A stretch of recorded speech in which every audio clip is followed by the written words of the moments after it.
আজকের এই মে দিবসে দেশে এবং বিদেশে সকল শ্রমিক ভাই বোনদেরকে অ্যাপেক্স ক্লাব অফ পটিয়ার পক্ষ থেকে শুভেচ্ছা ও অভিনন্দন জানাচ্ছি।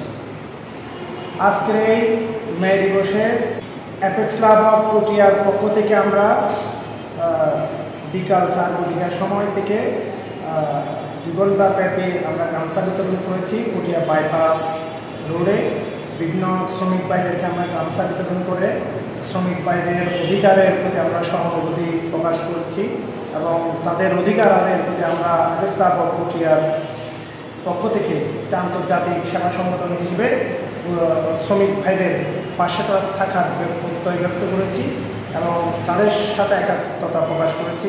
8 ঘণ্টা শ্রম অধিকার এবং তাদের নিরাপত্তার জন্য আমরা সবসময় তাদের পাশে থাকার প্রত্যয় ব্যক্ত করেছি। আমি একটু ইতিহাস তুলে ধরব।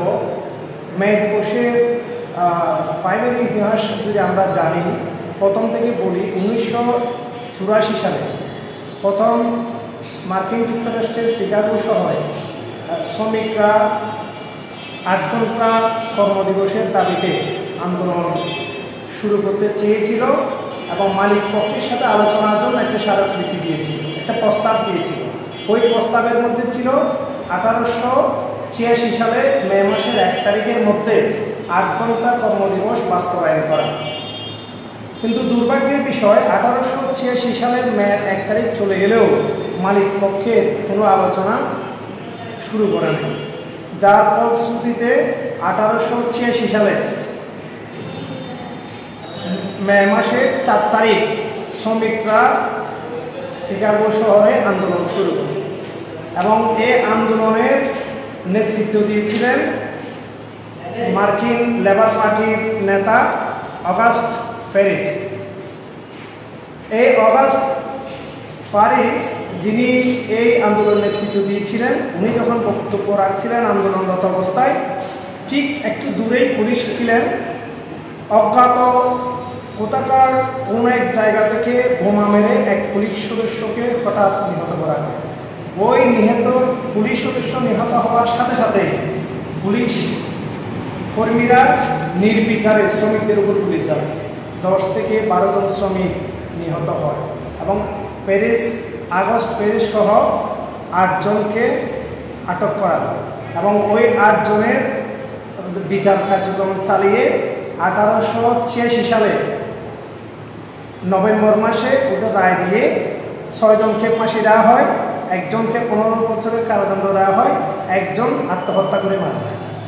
দুর্ভাগ্যবশত পরবর্তীতে তদন্ত করে দেখা যায় ওই শ্রমিকদের কেউ এই বোমা হামলার সাথে জড়িত ছিল না, কিন্তু পরে বুঝতে পারলো তারা ওই শ্রমিকরা রক্ষা পায় না।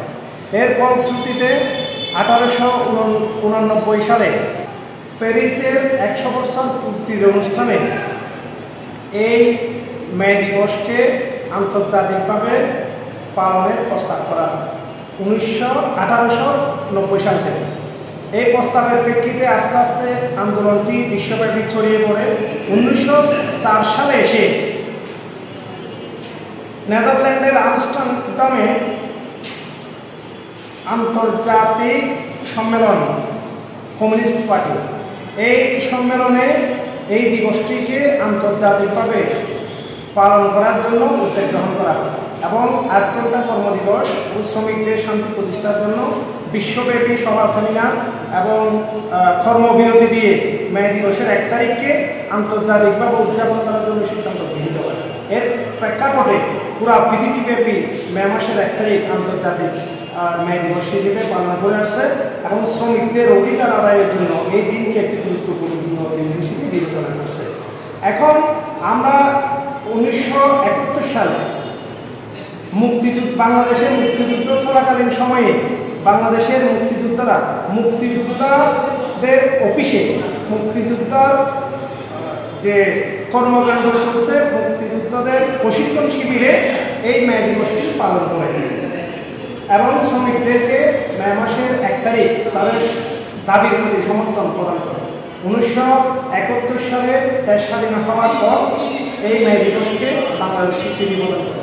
1972 সালে বাংলাদেশের সর্বকালের সর্বশ্রেষ্ঠ বাঙালি জাতির পিতা বঙ্গবন্ধু শেখ মুজিবুর রহমান এই মে দিবসের আলোচনা সভায় জাতির উদ্দেশ্যে দেওয়া ভাষণে এই মে দিবসকে বাংলাদেশের জাতীয় দিবস হিসেবে ঘোষণা করে, এটাকে জাতীয় ছুটি ঘোষণা করে এবং এই জাতীয় দিবসটি যথাযোগ্য মর্যাদায় বাংলাদেশে পালন করে আসছে।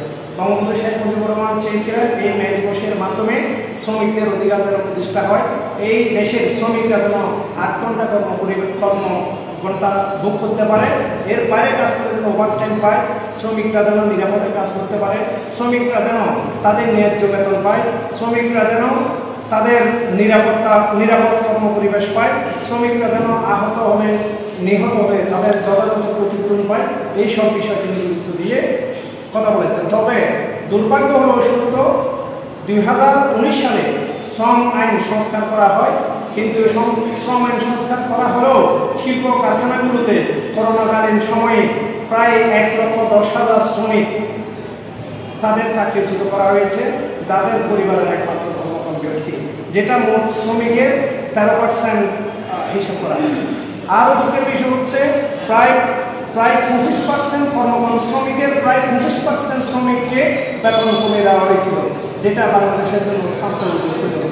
আমরা আশা করব এই দেশের যে শ্রমবাজার, এই দেশের মানুষের শ্রমিকদের ঘামের বিনিময়ে আজকের এই উচ্চতারাঙ্কতা, আজকের এই সভ্যতা, আজকের এই সমৃদ্ধি, আজকের এই উন্নত সমৃদ্ধি স্মার্ট বাংলাদেশ, আজকের উন্নত সমৃদ্ধি স্মার্ট বাংলাদেশ নির্মাণ করার জন্য প্রথমে শ্রম অধিকার নিশ্চিত করতে হবে, শ্রমিকদের আত্মসামাজিক উন্নয়ন করাতে হবে, তাদের পারিবারিক উন্নয়ন